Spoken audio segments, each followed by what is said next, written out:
各位，我係貓奴啊！我今日都嚟評下河伯與河馬嘅愛情故事。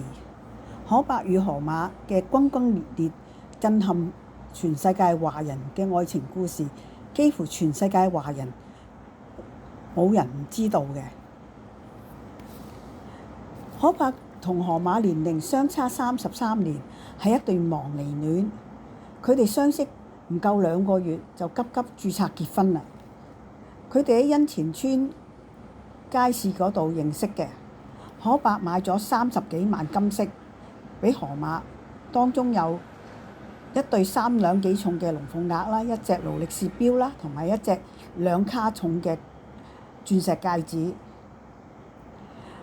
河伯呢個舉動令到佢5個仔女好不滿，細女咧更將與河伯聯名戶口裏邊嘅450萬定期存款轉走咗。河伯婚後1個月就去銀行度提取100萬俾河馬做創業資本。到咗銀行提款嘅時候，先知道啲錢已經被轉走咗啦。咁追討個細女攞返，但係個細女唔肯俾返佢，於是佢就去報東張西望，希望用輿論嘅壓力逼佢啲仔女攞返啲錢出嚟，但係唔成功。到450萬定期到期嘅時候，河伯再嘗試去銀行度提取呢啲筆錢，但係一樣都係提取唔到。於是佢就去申請法援，去告銀行，又去金管局度投訴，話銀行處事不當，但係結果都係失敗嘅。河伯同河馬上過東張西望之後，令到佢哋聲名大噪。咁佢又利用呢一點喺網上度做直播啦。佢喺直播期間，佢時時都鬧啲仔女，用呢個好惡毒嘅説話嚟鬧佢哋。咁樣佢咪同啲仔女嘅感情關係咪越嚟越差咯。東張西望嘅主持人曾經問過河伯：你5個仔女同何太之間，你選擇邊一個呢？河伯就話：我選擇我太太。我太太佢真係一個好太太，佢俾人針對，我好心痛㗎。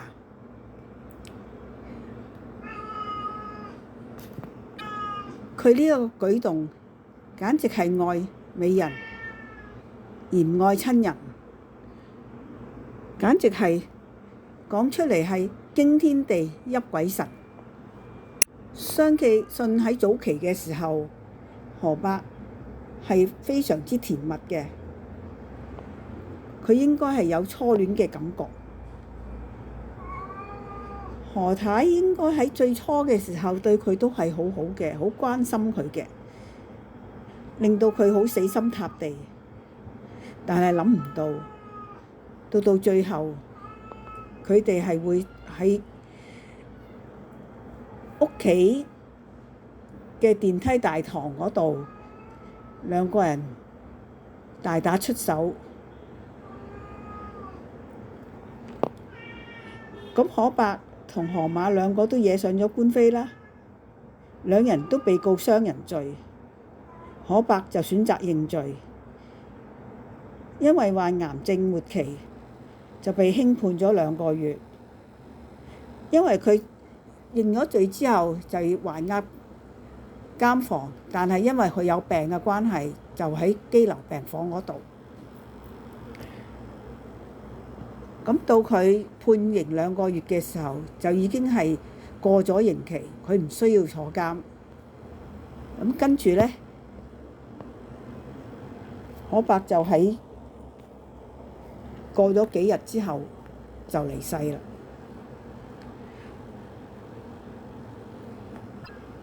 河伯嘅故事係一個悲劇嘅收場。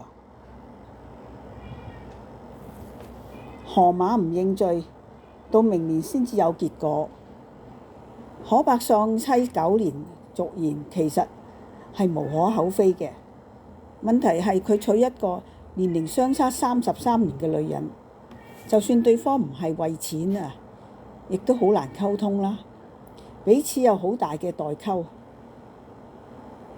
思想行為都與自己有好大嘅落差，就正如係你嘅家公家婆，佢哋講嘅嘢你唔會聽，新抱做嘅嘢你又唔會認同，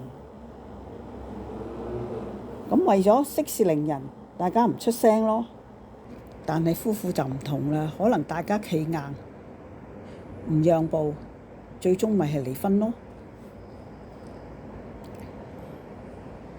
可伯如果遇到一個女人同佢差唔多年紀嘅，只係揾一個老伴，彼此互相關懷、互相照顧、互相扶持。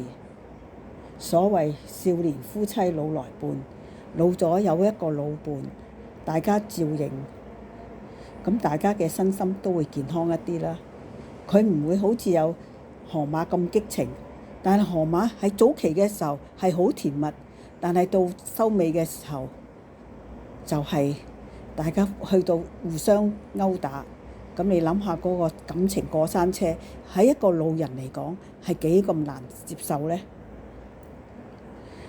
其實我哋家中都可能個個都有個河伯或者女河伯，點解呢？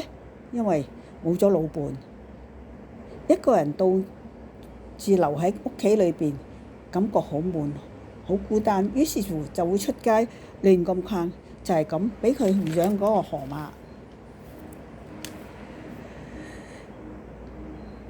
一個異性對佢關懷備至、噓寒問暖，就覺得眼前呢個人好好。因為仔女同孫雖然同住，可能只係晚上食餐飯，但食飯嘅時間可能你有你睇手機，我有我睇電視，大家都冇言語嘅交流。食完飯之後就各自各忙，打理家務啦，做功課啦。咁在咁嘅情況之下呢，出面有個人同佢傾下偈，陪伴下佢，咪覺得好窩心咯。其實未必係戀愛腦㗎，可能係打親情牌。佢認你做契爺契媽，你相信呢個人係真心對你好嘅，佢仲比你啲仔女更加好，你就會將所有嘅嘢都會俾晒佢。我哋呢真係要多啲關心老人，令佢哋感覺溫暖，唔好感覺孤單寂寞。要留意佢哋嘅行為，不過講就容易，做就好難嘅。你返咗一日工，又可能喺公司裏邊受咗一日氣，你仲邊有咁多精神去留意佢哋？又或者你要照顧仔女嘅功課，更加冇時間理佢啦。如果能夠及時知道佢喺外邊識咗一個女人，或者識咗個男人，你留意到佢，驚佢俾人呃，你可能就會避免咗呢一個悲劇嘅發生啦。